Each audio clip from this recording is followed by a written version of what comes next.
할렐루야. 네. 나는 주님의 성전입니다. 나는 주님의 성전입니다. 나는 주님의 성전입니다. 나는 주님의 성전입니다. 우리는 성전으로 부름받아서 이 자리에 네. 온 줄로 믿습니다.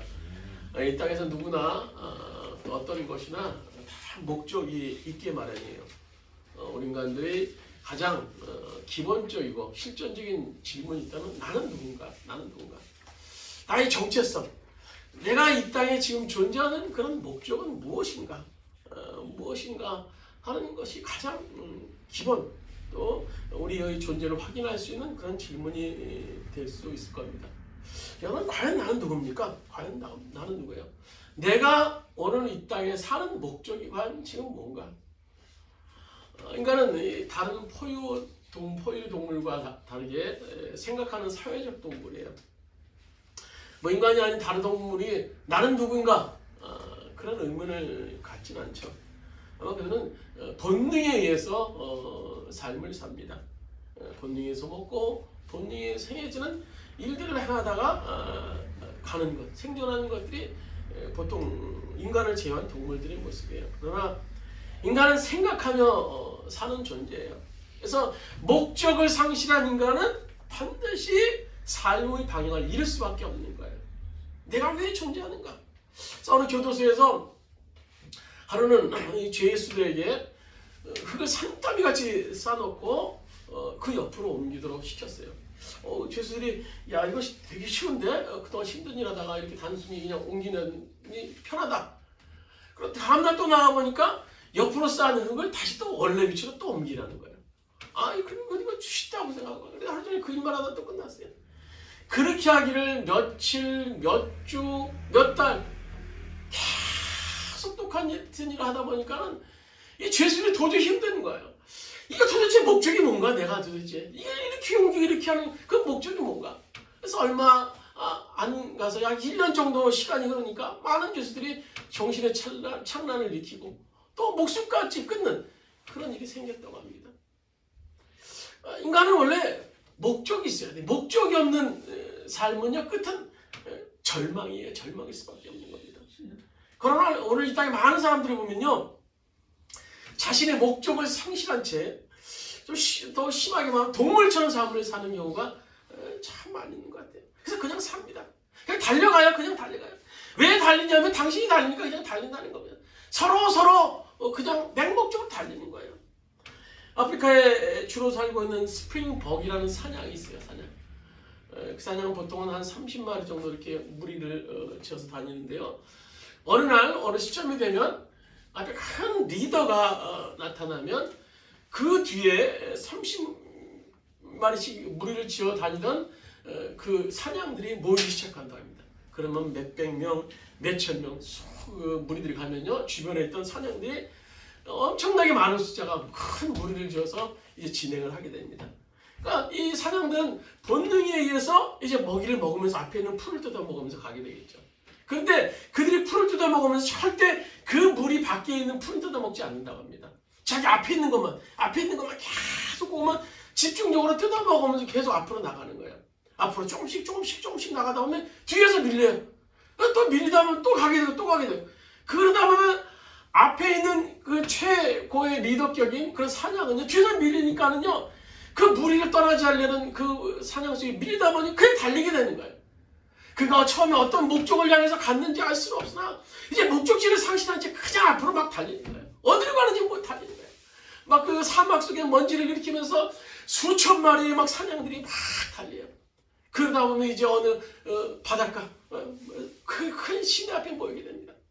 이제 멈추려도 그 리더격 사냥은 멈출 수 없는 거예요. 그냥 달려요. 그러다 보면 어느새 수천 마리의 많은 양들이 물 흐르듯이 그 바닷가에 죽어 나가게 되는 그런 실정들을, 그런 상황들이 이르게 된다고 합니다. 이 양떼들의 이 죽음의 행진은요, 우리 인생들과 참 많이 닮은 것 같아요. 많은 사람들이 인생의 낙오자가 되거나 어떤 무리 속에 밀려나지 않기 위해서 또 자신의 안전을 지키려고 막 필사적으로 막 행합니다. 그래서 남보다 뒤지지 않는 좋은 대학, 또 좋은 자동차, 좋은 집, 좋은 직장을 가지기 열심히 뛰어다니고 있어요. 그러나 질주하고 있는 그 목적과 목표가 분명하지 않아서 결국은요, 멸망을 향해서 열심히 달려가고 있는 모양새가 될 수밖에 없는 겁니다. 그러므로 나는 누구인가, 나는 누구인가, 이 자아 정체성을 찾아서 그 목적을 알고 그 목적을 향해 살아간다는 것은요, 우리의 삶에 있어서 매우 중요한 일이 아닐 수 없는 겁니다. 이 땅의 모든 것들은요, 존재의 목적이 있어요. 존재의 목적. 하찮아 보이는 그 지렁이 한 마리. 야, 지렁이가 뭔 목적이 있어? 이렇게 살다가 꿈틀꿈틀거리는 거다. 죽는 거지 뭔 존재적인 목적이 있어? 낚시 잡을 때 그냥 낚시 미끼로나 사용하는 게 지렁이지. 그렇게 말씀할 수 있을지 모르지만요, 지렁이도 존재의 목적이 있더라고요. 지렁이는요, 그가 태어난 것 자체가 존재의 목적이 있어요. 지렁이의 특별히 그 변은요, 이 토양에 굉장히 많은 이익을 주는 영양분을 배출한다고 합니다. 우리가 모르죠. 지렁이가 뭘 싸고 다니는지 안 싸고 다니는지 모르는데, 지렁이도 배설물이 있다고요. 또 지렁이가 꿈틀꿈틀 다니면서 그 땅을 헤집고 나갈 때 그 길은요, 굉장히 큰 효과를 나타낸다고 합니다. 땅이 숨쉬게 하고, 그래서 또 바깥에서 들어오는 햇볕이나 영양분들을 흡수하게 하는 그런 일들을 하게 만드는 것이 지렁이의 길을 만들게 하는 그런 일이라고 합니다. 또 지렁이는요, 죽어서도 그 시체가 그 씨를 통해서 땅에 많은 영양분들을 주게 한다는 거예요. 그러니까 지렁이 한 마리에 의해서 땅이 숨쉬고 우리가 식물을 자라게 해서 우리가 또 식물을 먹게 하고, 이런 일들을 감당하는 것이 바로 지렁이의 목적이라는 겁니다.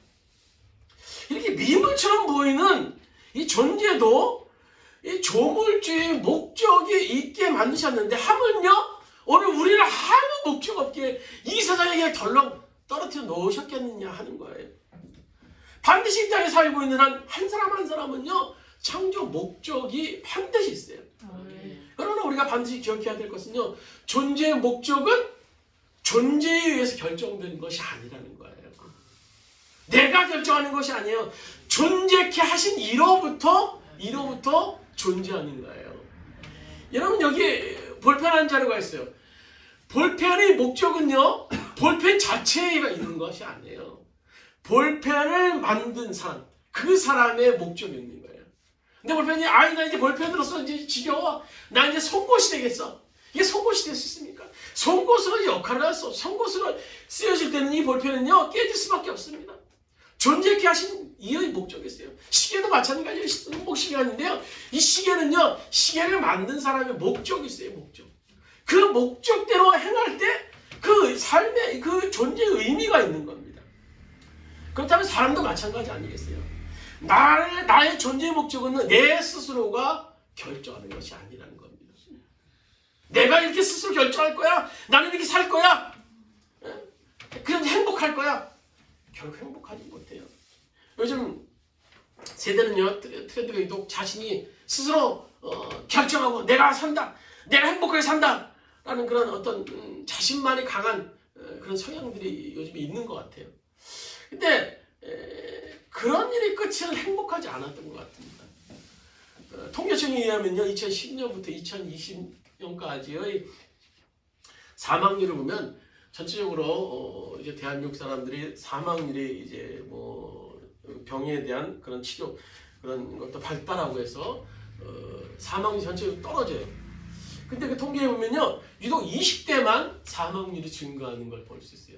그래서 그 사망률이 증가하는 원인이 뭔가라고 봤더니 자살률이 유독 20대에서 더 높게, 20% 이상 더 높게 자살률이 높게 나타나는 그런 가슴 아픈 통계를 본 기억이 납니다. 자기가 목적하고 자기가 정하고 자기 목적을 향해 나가면 행복해야 되는데 그렇지 않았다는 거예요. 그렇지 않았다는 거예요. 설령 목적에 도달했다고 하더라도 막상 행복하지 않아요. 허무가 몰려와요. 그래서 요즘에 뭐 나이트클럽이나 그런 데서 보면은 막 이 마약 같은 것들이 막 성행하는 것을 볼 수 있어요. 허무하거든요, 인생은요. 난 내가 위해 사는 존재, 난 나만을 위해 사는 존재. 그래 행복할 줄 알았는데 결국은 허무해요. 아무것도 없는 거예요. 왜입니까? 그래서 이제 지금 나를 만드시고 나를 이곳에 있게 하신 그 조물주, 그분의 뜻대로 살지 못하는 겁니다. 그런 나의 존재의 의미는요, 나를 만드신 그분이 결정할 때, 그리고 그분대로 뜻의 삶을 살 때 우리가 행복할 수 있게 되는 겁니다. 따라서 우리가 이 땅에서 잘 사는 것, 행복한 것은요, 나를 지으신, 나를 창조하신 그 조물주의 뜻대로 사는 것이 행복이라는 거예요. 내 뜻대로, 내 욕심대로, 내 정욕대로 사는 것이 아니라 오늘 창조하신 창조주의 뜻대로 인간이 살 때 잘 살고 행복할 수 있게 되는 거예요. 오늘 성경은 이렇게 시작하죠. 창세기 1장 1절에 보면 태초에 하나님이 천지를 창조하시니라 라고 기록하고 있어요. 하나님께서는요, 무기였던 이 세상 가운데 창조의 역사를 일으켜 하셨어요. 그래서 6해 동안 이 땅의 모든 생물들을 창조하시고 마지막 날 7째 날 오늘 사람 아담을 창조하시고 사람을 통해서 그 모든 만물을 다스릴 수 있는 권한을 허락하셨어요. 그런데 이 아담을 제외한 모든 동물, 모든 생물들은 말씀으로 창조하셨지만 아담은 말씀뿐만 아니라 오늘 하나님께서 자신의 형상대로 또 흙으로 직접 지으셔서 그 안에 생명을 불어넣으셔서 우리에게 살아있는 인간으로 만드셨던 겁니다. 여러분 일상에서 놀랄만한 일이 참 많이 있어요. 그러나 가장 놀랄 일은 바로 지금 나라는 존재가 이 순간 이 공간에 있다라는 사실이에요. 있다라는 사실. 그래서 어거스틴이 이런 말을 했죠. 인간은 높은 산과 바다와 거대한 파도와 굽이치는 강물과 광활한 태양과 무수히 반짝이는 별들을 보고 경탄하면서 자신의 몸이나 자신의 존재에 대해서는 경탄할 줄 모른다라고 말하고 있어요. 오히려 우리의 존재를 보면서 우리는요, 경탄할 줄 알아야 돼요. 내가 여기 있다는 거. 내가 오늘 2022년 10월 23일 이 시간에 11시쯤에 내가 여기 오늘 존재하고 있다는 사실이요. 그것만으로도 정말 놀라운 일이에요. 그래서 이 하나님의 창조의 역사, 이 역사를 바라보면서 경이로움을 금치 못했던 다윗의 고백이 우리가 자주 보는 시편 139편에 나오는 거예요. 거기 13절에 이렇게 다윗이 고백하고 있죠. 우리 한번 주보에 있는 말씀 같이 한 목소리로 시편 139편 13절 말씀, 13, 14절 말씀 같이 한 목소리로 한번 읽도록하겠습니다. 주께서 내 내장을 지으시며 그래서 나를 지으셨나이다. 내가 주께 감사함은 나를 지으심이 심히 기묘하시니라. 주께서 하시는 일이 기이함을 내 영혼이 잘 알아이다. 오늘요 다윗은요 주께서 내 내장을 지으시고 내 몸을 지으신 것 그것을 생각할 때 정말 놀랍다는 거예요. 신비롭다는 거예요. 내가 이 땅에 있다는 사실은 정말 신비롭다는 거예요. 사실요 우리들의 탄생은 무엇보다도 기적입니다. 제가 자주 말씀드리는 말씀이죠. 우리는요 6억 대 1의 경제 6억 6조 때의 그 경영력을 뚫고 이 땅에 나온 존재들이에요. 그건 하나님의 선택하심, 하나님의 은혜가 아니었다면요 우리가 지금 이 땅에 존재할 수 없었다는 사실입니다. 하나님께서 우리를 선택하시고 우리를 보내셨기 때문에 오늘 우리가 이 땅에 있었던 거예요. 그 사실에 대해서 15절 오늘 시편 139편 15절에 계속 이렇게 말하죠. 내가 은밀한 데서 지음받고 땅의 깊은 곳에서 기이하게 지음받을 때 나의 형체가 주의 앞에 숨겨지지 못하였나이다. 그러니까 우리가 엄마의 뱃속에서 창조될 때의 모습이에요. 하나님께서 엄마의 뱃속에 우리들의 뼈대를 만드시고 그 뼈대 안에 내장, 심장부터 오늘 우리들의 폐, 우리들의 간, 우리들의 모든 장기들 하나하나 주님께서 만들어주시는 그 과정을 주님께서 다 보시고 주님께서 행하셨다는 거예요. 뼈대를 기초로 해서 우리들의 내장을 만드셨다는 거예요. 그래서 이 뼈대를 통해서 그 견고한 뼈대를 통해서 그 우리들의 무거운 몸의 살과 우리들의 장기들이 무사히 존재할 수 있었다는 거예요. 그래서 인간이 지구를 2바퀴 평생 반을 평균적으로 돈다고 해요. 살면요. 그러니까 주님께서 세워놓으신 이 뼈대와 이 내장들이 얼마나 견고하였으면 우리가 지구를 2바퀴 반 평생 살면서 돌아도 우리가 움직이며 삶을 살 수 있겠습니까? 오늘 시편 기자는요. 그 생각을 하면서 하나님의 그 지으신 창조주의 그 지으심에 대해서 경탄하고 있는 거예요. 오늘 16절에 또 이렇게 말하죠. 16절에 보면 이렇게 같이 한번 읽도록 하겠습니다. 나의 형질이 갖추어지기도 전부터 주님께서는 나를 보시고 보고 계셨으며 나에게 정하신 날들이 아직 시작되기 전에 이미 주의 주님의 책에 다 기록되었습니다. 주님께서 나를 지으신 정한 날이 있다는 거, 정한 날이 있다는 거예요. 나라는 존재는 어느 날 갑자기 우연히 엄마 아빠 사이에서 떨어진 존재가 아니라 아무 목적 없이 지음받은 존재가 아니라 엄마의 뱃속에서부터 주님께서 나를 지으신 날이 있어서 계획한 날이 있어서 만드셨다라는 거예요. 철저한 주님의 계획 속에서 우리가 태어난 겁니다, 여러분. 하나님의 놀라운 계획과 목적 속에서 지금 우리가 태어나고 존재하고 살고 있는 거예요. 그래서 여기 보시면 주님의 책에 다 기록되어 있다는 거예요. 주님의 책에. 주님께서는 우리를 보내시면서 아브라함에게는 언제 만들어서 내가 어떻게 만들어서 어떻게 살도록 만들 거야 라고 다 주님의 책에 기록되어 있다는 거예요. 우리의 탄생 계획, 아브라함에게의 탄생 계획이 다 들어있다는 거예요.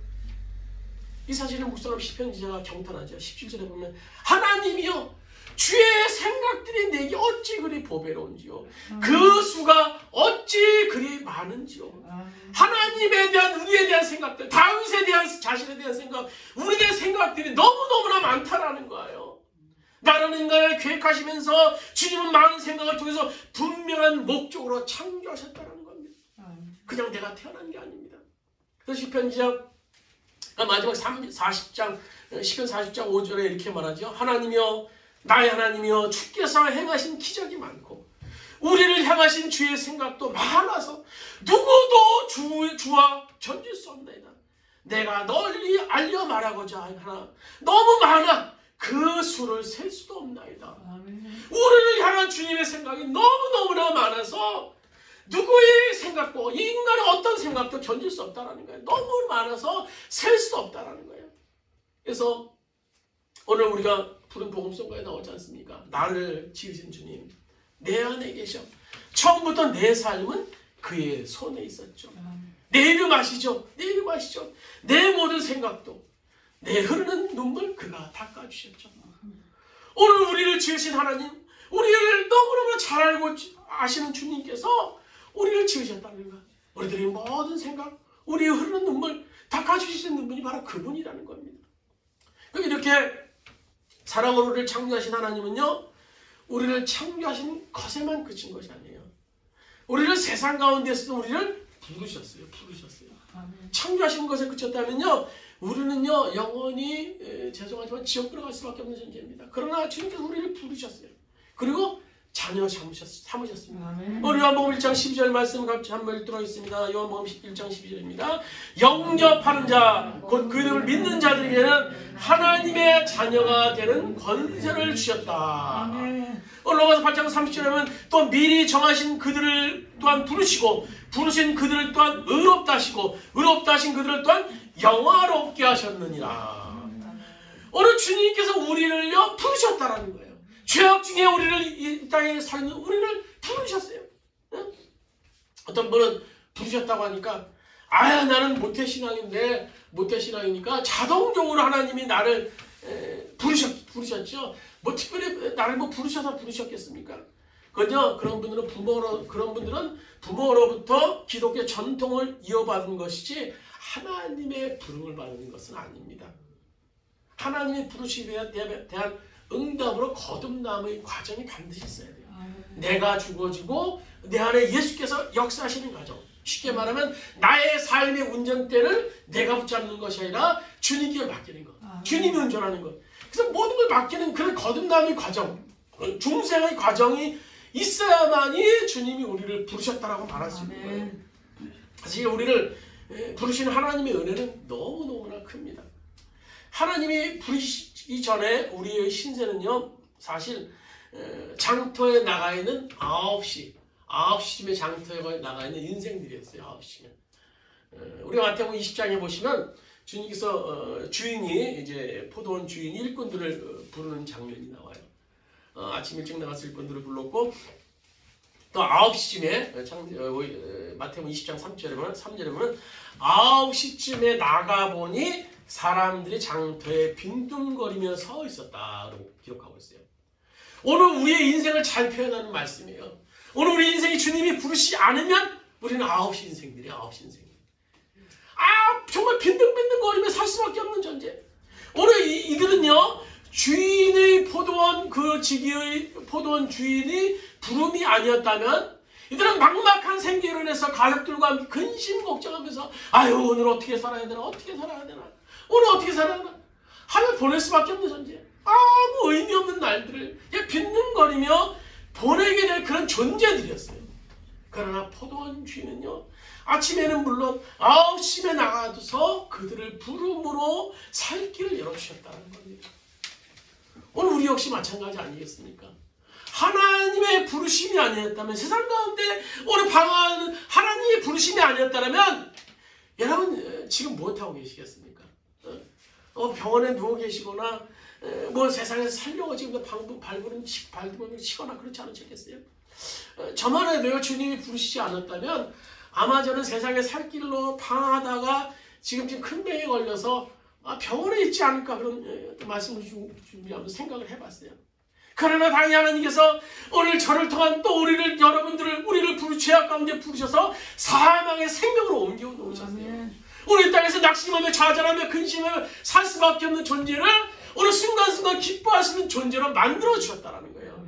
오늘 그것은 하나님 우리를 부르셨다는 증거예요. 우리를 자녀 삼으셨다는 증거예요. 하나님 우리를 선택하시고 우리를 부르셨어요. 원래 우리는 세상 가운데 먹고 살 것 근심 걱정하다가 결국 어디 갑니까? 펄펄 끓는 유황불에 떨어질 수밖에 없는 존재들이었어요. 그러나 하나님께서 우리를 구원하시고 작정하시고 이미 오래전부터 작정하셔서 우리를 부르시고 또 이 자리에 있게 하신 것입니다. 이 부름은 하나님의 전적인 은혜예요. 은혜. 그래서 우리를 창조하신 하나님께서는요, 우리를 그냥 두지 않으시고 자녀 삼으시게 부르셨어요. 이제 부르신 하나님은 우리를 어떻게 하십니까? 다시 세상 속으로 파송하시는 거예요. 보내시는 거예요. 어떤 분은 그래요. 나는요, 뭐 교육자도 아니고 나는 사명자도 아닌데 나는 뭐 세상 속에 보내셨어요. 나는 이제 여기 믿는 것만 하면 감사해요. 나는 이제 건강 것만 하면 감사해요. 그렇게 말씀하시는 분들도 계시더라고요. 오늘 본문 한번 보시겠습니다. 요한복음 20장 21절 한번 같이 읽도록 하겠습니다. 예수께서 요한복음 20장 21절입니다. 예수께서 또 이르시되 평강이 있을지어다. 아버지께서 나를 보내신 것 같이 나도 너희를 보내노라. 우리 이 제자들은요, 우리 모든 이 땅에 거듭난 사람들, 오늘 하나님의 백성들 대표예요, 대표. 그래서 오늘 본문은요, 예수님께서 부활하신 후에 제자들에게 최초로 나타나셨어요. 그리고 나타나시고 예수님께서는 부활하신 그거를 확인시켜주기 위해서 제자들에게 옆구리를 만져보게 하시고 또 손을 만져보게 하세요. 그래서 손에 못자국과 옆구리에 참자국을 이제 확인시키고 나신 후에 제자들에게 위대한 지상 명령을 내리시는 거예요. 오늘 21절의 말씀이. 그것이 짧은 구절이지만요, 이것이 파송에 대한, 오늘 우리를 파송에 대한 근거가 될 수 있는 아주 귀한 말씀이 되는 거예요. 그래서 주님께서 말씀하시는 것이요, 내가 성부 하나님, 아버지 하나님에 의해서 보냄받은 것 같이, 부름받아서 이 땅에 파송해서 보냄받은 것 같이 너희들 역시 아버지 하나님에 의해서 부름받은 나와 성령에 의해 삼위의 성령에 안에서 부름받아서 다시 세상으로 파송받았다, 보냄받았다 라는 지상의 명령을 오늘 예수님께서 말씀하시는 거예요. 그래서 오늘 21절은요, 굉장히 위대한 명령이에요. 나를 부르신 하나님께서, 나를 보내신 하나님께서, 또 너희를 부르신 하나님께서 너희를 세상에 파송하셨다, 보내셨다라는 거예요. 그리고 그 말씀을 하신 후에 오늘 세 번째 버전이요, 요한복음 주보의 20장 22절에 이렇게 말하죠. 이렇게 말씀하신 다음에 그들에게 숨을 불어넣으시고 말씀하셨다. 성령을 받으라. 성령을 받으라. 예수님의 사명에 대한 권위는요, 성부 하나님에 의한 파송에 의한 거예요. 성부 하나님. 그때 예수님의 권위가 있는 거예요. 제자들 즉 우리를 이 땅에 보내신 것은요, 삼위 성부 성자 하나님의 파송에 대한 권위, 그 권위에 의해서 우리가 보냄받았다라고 우리가 말할 수 있는 겁니다. 그냥 보냄받은 거 아니에요. 성부, 성자, 성령 하나님께서 오늘 아들 예수를 보내신 것처럼 오늘 우리 역시 그분의 삼위에 의해서 세상 가운데 우리를 파송하셨다라는 거예요. 파송하신 거예요. 우리의 존재의 목적은요, 다시 세상으로 보냄받은 자이며 그 오늘 확실성은요, 삼일체 되시는 성령님이 지금 우리와 지금도 함께 하신다라는 그 사실인 겁니다. 그래서 어떤 우리 많은 사람들은요, 흔히 이렇게 얘기해요. 나는 이제 부름 받으면 됐지, 부름 받았으면 됐지, 그래서 천국 가면 됐지. 뭘 그렇게 요란스럽게 뭘 믿어요? 그렇게 뭘 필요 있어요? 아닙니다. 우리 부름 받은 것은요, 결코 부름 받은 것은 만족해서는 결코 안 되는 겁니다. 우리의 부름에 대한 진정성은 어디에 있습니까? 성의에 의해 보냄받은 자라는 그런 사실을 자각할 때 비로소 부름받은 자, 거듭남에 대한 증거가 될 수 있는 거예요.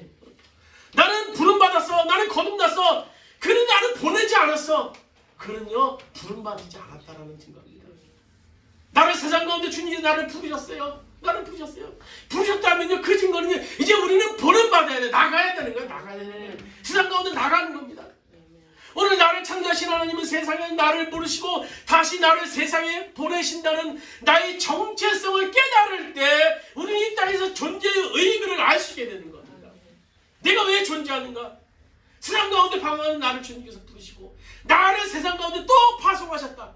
그 사실을 깨달을 때 우리의 존재의 의미, 나의 정체성, 나의 아이덴티티, 나의 의미를 깨달을 수 있게 되는 거예요. 우리가 이것이 헷갈릴 때 우리의 삶은 혼란스러울 수밖에 없어요. 그러나 하나님께서 우리를 왜 세상에 보내셨어요? 23절에 말씀하고 있죠. 23절 같이 한번 읽도록 하겠습니다. 본문 23절입니다.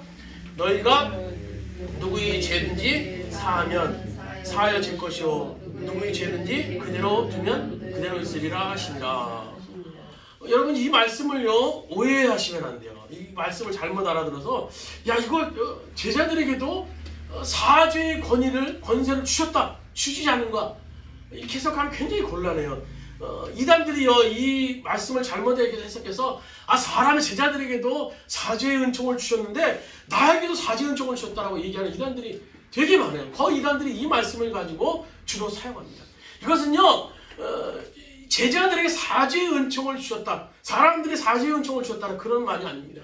이것의 해석은요, 본문을 받아들이는 사람들의 입장에서 본문을 봐야 됩니다. 이 말씀은요, 제자들이 전한 복음에 대해서 수용해서 이제 사람들이 죄사함을 받은 사람과 거부해서 심판을 받게 되는 사람들이 존재하게 됩니다. 복음을 받아들이는 사람, 거부하는 사람. 복음을 받아들이는 사람은 구원의 죄사함을 받지만 받아들이지 못하는 사람은 어떻게 됩니까? 오늘 영원한 심판에 이르게 돼요. 그것은 제자들이 전한 복음에 의해서 시작되어지는 겁니다. 복음에 의해서. 그러니까 복음을 사람들에게 전해줄 때 죄로 죽은 자가 살아나요. 아멘. 마귀 권세에 묶였던 자가 또 마귀의 권세에 의해서 권세를 풀림을 받게 됩니다. 아멘. 사망으로 죽은 자가 살아나요. 아멘. 그런 측면에서 사망과 죄와 마귀의 권세를 깨트리고 거기서 살아날 수 있는 권세를 너희들 제자들에게 있다라는 거예요. 그것이 바로 선포입니다. 선포. 그러니까 너희들이 전파하지 않으면, 즉 살려내지 않으면 그대로 죽어있게 되게 되므로 너희들이 살리려고 애를 써서 복음 전파하면 살아난다는 것을 말씀해주고 계시는 거예요. 제자들이 사죄의 은총이 있는 것은 아닙니다. 제자들이 전하는 사명, 전파의 사명, 그것이 제자들이 있다는 겁니다. 전파에 의해서 사람들이 구원받고 심판받고 할 수 있는 일이 시작될 수 있다는 그런 전파의 권세를 제자들에게 주신 거예요. 복음 전파의 권세, 제자들에게 주신 권세, 우리에게 주님께서 허락해 주셨어요. 그러니까 당당하게 복음 전파라는 겁니다.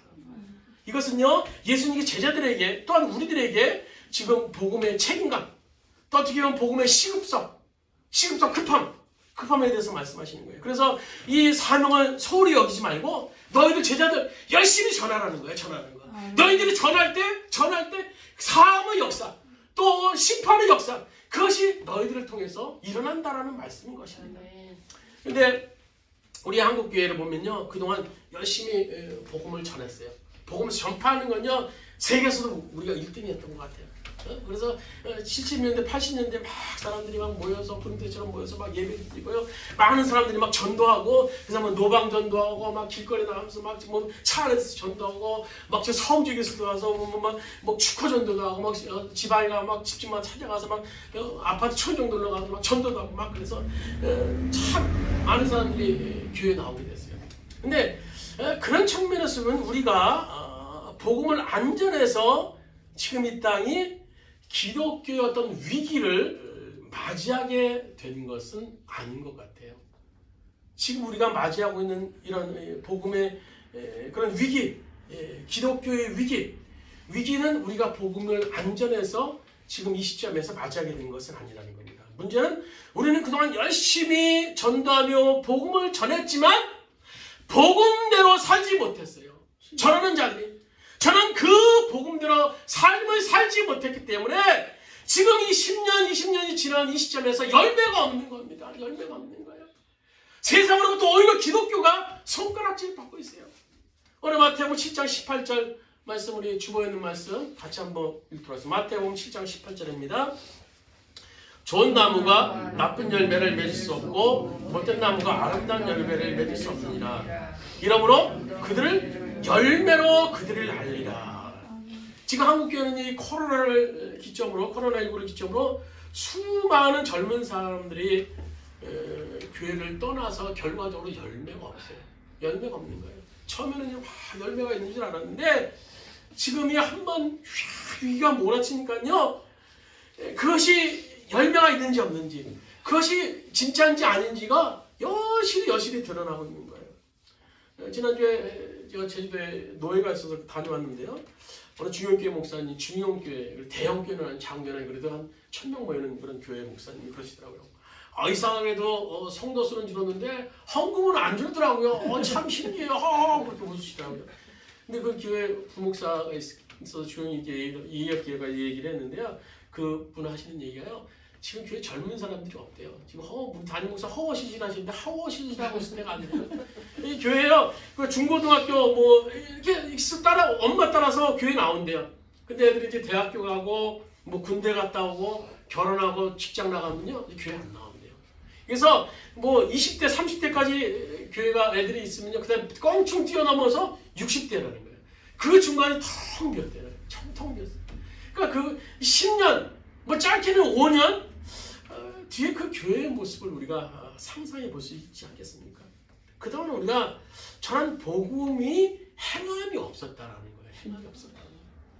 오늘 야고보서 2장 14절에 우리들에게 익사실에 대해서 이렇게 말하고 있죠. 오늘 한번 주보에 있는 말씀 보세요. 야고보서 2장 14절입니다. 나의 형제 자매 여러분, 누가 믿음이 있다고 말하면서도 행함이 없으면 무슨 소용이 있겠습니까? 그런 믿음이 그를 구원할 수 있겠습니까? 오늘 행함이 없는 믿음은요, 열매가 있는 것 같은데, 열매가 될 것 같은데, 결국 구원의 역사까지 연결시킬 수 없다는 겁니다. 사도행전 8장에 보시면요, 마술사 시몬이라는 사람이, 이제 베드로가 막 병 고치고 막 능력 행하는 것 보고, 부러웠어요. 그래서 자기도 좀 출세해서, 베드로처럼 나도 막 병 고치고 막 능력 행해야 되겠다 생각하고, 그러기 위해서 내가 예수를 믿어야겠다 결심하고 예수 믿고 세례까지 받게 됐습니다. 그러고 나서 그 능력을 받게 해달라고 베드로에게 찾아갔어요. 그리고 뇌물까지 그 시몬이 베드로에게 바치게 되죠. 그러나 그의 믿음은요, 하나님의 나라와 전혀 상관없는 믿음이었어요. 오로지 자신이 아니만 생각하면 믿음. 어떻게 하면 내가 세상에 잘 먹고 잘 살 수 있을까? 내가 어떻게 하면 출세할 수 있을까? 내가 어떻게 하면 우뚝 설 수 있을까? 사람들에게 존경받을 수 있을까? 그런 믿음만 있었기 때문입니다. 베드로는 그런 마술사 시몬을 향해서 이렇게 말하죠. 베드로 사도행전 8장 21절에 이렇게 말해요. 오늘 주보했습니다. 그러므로 너희 이 악함을 회개하고 주께 기도하라. 혹 마음에 품은 것을 사하여 주시리라. 마술사 시몬에게서 유일한 희망은 무엇이었습니까? 회개하는 거예요. 회개하는 거. 하나님의 용서를 구하는 기도를 하는 겁니다. 우리가 지금까지 부름받은 자답게 세상에 살지 못했음을 우리가 회개할 수 있어야 돼요.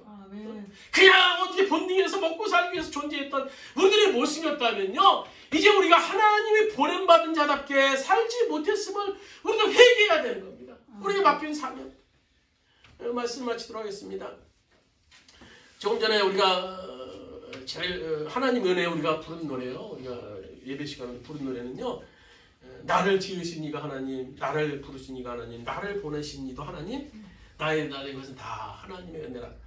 이 찬양은요. 제가 공부했을 때, 훌라에서 공부했을 때 로버트 크리탄 그 박사님이 계세요. 그분의 조교수였던 조나라는 분이 이제 그분 강의도 들었는데요. 남편분하고 같이 이제 공동 강의를 리더십에서 강의를 하셨는데요. 그분이 작사한 곡입니다. 그러니까 누구보다 선교에 대해서 잘 아는, 선교에 대해서 굉장히 묻어있는 그런 노래예요. 그러니까 선교적 교회에 대해서 기본이라고 할 수 있는 그런 노래가 우리가 찬양한 예배 시간마다 늘 요즘에 몇 주째 부르고 있는 그런 찬양입니다. 우리는 이 땅에서요 하나님의 백성으로 부름받았어요. 창조하신 하나님께서는요 우리를 정말 마른 막대기만도 못하고 정말 미물만도 못하는 우리를 부르셨어요. 그리고 하나님의 자녀 삼으셨어요. 그리고 그것이 끝났습니까? 우리를 선교를 위해서 하나님이 나라를 위해서 파송받게 된 거예요. 보냄받게 된 거예요. 세상으로 보냄받게 된 거예요. 우리여 이 보냄받은 것은요 세상을 향한 그런 방향성이 있어야 되는 겁니다. 세상을 향해 나가는 그런 존재들을 우리를 부름받게 하셨어요. 그리고 그런 이들이 모여서 선교적 교회라는 미션을 차치라는 공동체를 우리를 통해서 이루게 하신 겁니다. 이 사실을 우리가 망각할 때요 우리는요 이 세상에서 길을 잃은 존재가 될 수밖에 없는 겁니다. 지금 세상은 빠르게 변하고 돌아가고 있어요. 이럴 때일수록 확실한 우리의 정체성이 필요합니다. 우리의 정체성, 나의 존재, 내가 왜 이 땅에 존재하는가. 그래서 우리는 이 말씀을 확실히 붙잡고 우리의 정체성을 다시 한번 확신해 볼 수 있는 그런 계기가 되길 바랍니다. 우리 한번 성경을 한번 찾아서 한번 보시겠습니다. 마태복음 제일 끝에 있죠. 28장 18절 19절 말씀 마지막으로 한번 읽고 말씀을 마치도록 하겠습니다. 마태복음 28장 18절 19절 20절 말씀 같이 한 목소리 한번 쭉 읽도록 하겠습니다. 18절부터 읽도록 하겠습니다. 마태복음 28장 18절 19절 20절입니다. 예수께서 나와 말씀하여 이르시되 하늘과 땅의 모든 권세를 내게 주셨으니 그러므로 너희는 가서 모든 민족을 제자로 삼아 아버지와 아들과 성령의 이름으로 세례를 베풀고 내가 너에게 분부한 모든 것을 가르쳐 지키게 하라. 볼지어다 내가 세상 끝날까지 너희와 항상 함께 있으리라 하시니라. 아멘. 오늘로 우리의 정체성, 주님이 우리를 파송하셨다는 확실한 정체성을 가지고 오늘로 이 세상에서 나는 누구인가라는 확실한 정체성을 가지고 오늘로 승리할 수 있는 여러분 되시기를 주님의 이름으로 축원드립니다. 우리가 오늘 말씀을 생각하시면서 잠시 합심해서 한번 기도 드실 때 나라는 존재가 어떤 존재인가, 나를 주님께서 이 땅에 왜 보내셨는가, 나를 부르신 주님께서 왜 이 땅에 보내셨는가. 그것은 하나님 나라를 위해서, 하나님 나라를 건설하기 위해서 파송받은 존재임을 우리가 기억하면서 주님 내 그 사명을 지금 감당하고 있습니까? 오늘 우리 가정에서 또 우리 사업장과 직장에서 또 이 사회에서 또 이 교회에서 내가 그 사명 감당하고 있습니까? 오늘 주님께 물어보면서 오늘도 그 사명 확실히 내가 가질 수 있는, 오늘 주여 붙잡을 수 있는 우리들이 되게 해달라고 합심해서 주여 문에 취합시면서 통성으로 기도드리셨습니다. 주여 아버지 하나님, 아버지 하나님 주님 우리를 부르시고 이 땅에 우리를 세우셨습니다. 오늘 벌레만도 못한 우리를 부르셨습니다. 세상 가운데 방황할 수밖에 없는 우리를, 영원히 죽을 수밖에 없는 우리를, 영원히 지옥불에 갈 수밖에 없는 우리를 부르셔서 오늘 하나님의 자녀 삼으셨습니다. 오늘 나를 이곳에 있게 하셨습니다. 이곳에 있게 하신 하나님이 이제 나를 부름받은 자답게 세상에 보내십니다.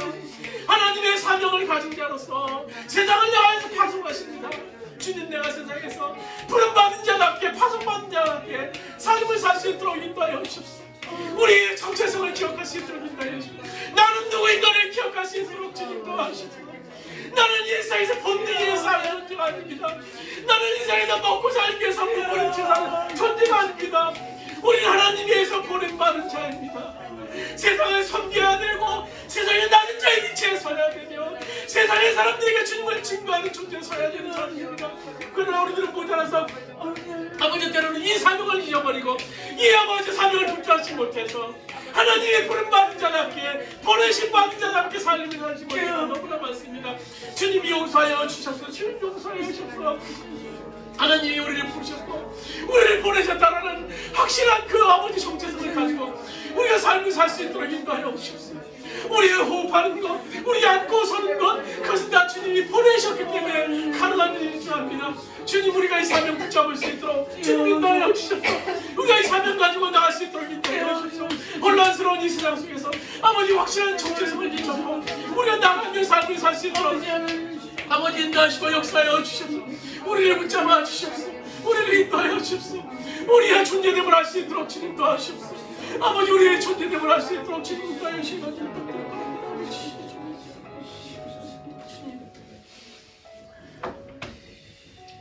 나를 지으신 이가 하나님, 나를 부르신 이가 하나님, 나를 보내신 이도 하나님, 우리의 삶의 정체성, 나는 누구인가? 우리가 오늘 이 하나만을 붙잡고 우리가 나갈 수 있는 우리들이 될 수 있도록 주님 인도해 주시옵소서. 세상은 너무나 빨리 변하고 너무나 많은 혼란스러운 그런 아버지 경향성들이 가진 세상으로 변하고 있는 것을 우리가 보게 됩니다. 이 혼란스러운 세상 속에서 우리가 아버지와 낙심하며 혼란스러운 것이 아니라 우리 보냄받은 자임을, 우리가 보냄받은 자임을 기억하면서 오늘 말씀 속에서 우리가 기초해서 보낸 자임을 기억하면서 이 땅에서 파송받은 자답게 삶을 살 수 있는 우리들 될 수 있도록 주님 인도하여 주시옵소서. 오늘 가정에서 나는 파송받은 자입니다. 오늘 이 사업당과 직장에서 하나님께 나를 파송하신 존재입니다. 오늘 이 세상 속에서, 오늘 주님의 교회에서 내가 파송받은 자임을, 내가 하나님에 의해서 하나님 나라를 위해서 보냄받은 자임을 기억하면서 주님이 보냄받은 자답게 실천하며 삶을 살 수 있는 우리들 될 수 있도록 주님 인도하여 주시옵소서. 우리들의 모습 속에서 안 믿는 자들이 주님 바라볼 수 있도록 인도하여 주시고, 우리의 모습 속에서 믿음 약한 자들이 믿음을 다시 공부히 할 수 있는 이들이 생겨날 수 있도록 주님 인도하여 주시옵소서. 나를 부르신 이도 하나님, 나를 보내신 이도 하나님, 우리가 그 말씀 붙잡고 승리의 바늘에 설 수 있는 우리 모든 주원의 성도들 될 수 있도록 인도하여 주시옵소서.